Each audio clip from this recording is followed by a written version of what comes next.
Lorry আটকে টাকা তোলার অভিযোগ পাওয়া মাত্রই বরখাস্ত পশ্চিম বর্ধমান জেলার 2 এমভিআই। বরখাস্ত হওয়া অফিসারদের বিরুদ্ধে বিভাগীয় তদন্ত। দুর্নীতি বরদাস্ত নয়, ভবিষ্যতে আরও কঠোর আইন আনার ইঙ্গিত মুখ্যমন্ত্রী শুভেন্দু অধিকারীর। ক্ষমতায় এসে মুখ্যমন্ত্রী শুভেন্দু অধিকারী বুঝিয়ে দিয়েছিলেন কোনো ক্ষেত্রেই দুর্নীতি বরদাস্ত নয়, সরকার জিরো টলারেন্স নীতি মেনে চলবে। সেই রাস্তাতেই হাঁটল সরকার। পশ্চিম বর্ধমান জেলার চৌরঙ্গি এলাকার বাংলা ঝাড়খণ্ড সীমান্তে লরি আটকে টাকা নেওয়ার অভিযোগ পাওয়া মাত্রই ব্যবস্থা নিল। অভিযোগের ভিত্তিতেই সাসপেন্ড করা হলো রামপুর চেকপোস্টের কর্মরত 2 মোটর ভেহিকেল ইন্সপেক্টরকে। সাসপেন্ডেড মোটর ভেহিকেল ইন্সপেক্টর বা এমভিআইরা হলেন অনুপম বন্দ্যোপাধ্যায় এবং নাজিমুল হক। তাদের বিরুদ্ধে বিভাগীয় তদন্ত শুরু হয়েছে।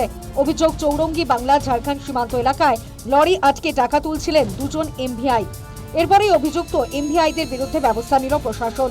মুখ্যমন্ত্রী জানিয়েছেন, কোনো রকম হাত পাতা বরদাস্ত করা হবে না। সরকারি কর্মী, পুলিশ ইত্যাদির বিরুদ্ধে ঘুষ ইস্যুতে ভবিষ্যতে আরও কড়া আইন আনবে রাজ্য সরকার।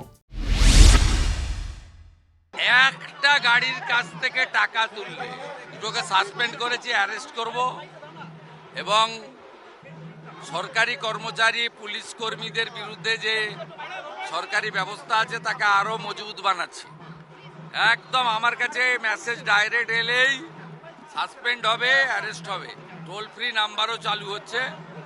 সব সিন্ডিকেট, বালি, কয়লা, পাথর, সুপারি, যেখানে যা টোল ফ্রিতে জানাবেন। নবান্নতে কন্ট্রোল রুম, ধরবো, অ্যারেস্ট করব, সাসপেন্ড করব, বাড়ি পাঠাবো। কালকে আমার কাছে বিকেলে এসছে, আমি রাতেই সাসপেন্ড করিয়েছি মোটর ভেহিকেল ইন্সপেক্টর। কোনো ছাড়াছাড়ির সিন নেই, সব বন্ধ, হাত পাতা বন্ধ। রামপুর চেকপোস্টে শুক্রবারও গিয়ে দেখা গেল লরি দাঁড়িয়ে।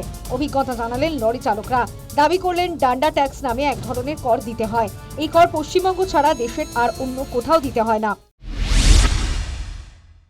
डंडा टैक्स नहीं था गाड़ी पर, इसलिए तो गाड़ी बंद हुई है। अभी तो 7,000 रुपये डंडा टैक्स का दिया है और 1200 रुपये पेनल्टी। ये डंडा टैक्स क्या होता है? ये हमें पता नहीं, डंडा टैक्स किसी राज्य में लगता ही नहीं है। क्या बोला, आप लोग से बातचीत भी नहीं किया? टैक्स का वो नहीं करने का नहीं। डंडा टैक्स आप लोग कोई स्टेट नहीं, सिर्फ बंगाल है।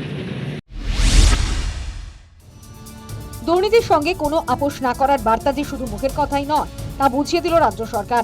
রাজ্য সরকার ভবিষ্যতে আরও কড়া আইন আনলে দুর্নীতি যে অনেকাংশেই রোখা সম্ভব হবে মনে করছে ওয়াকিবহাল মহল। News time.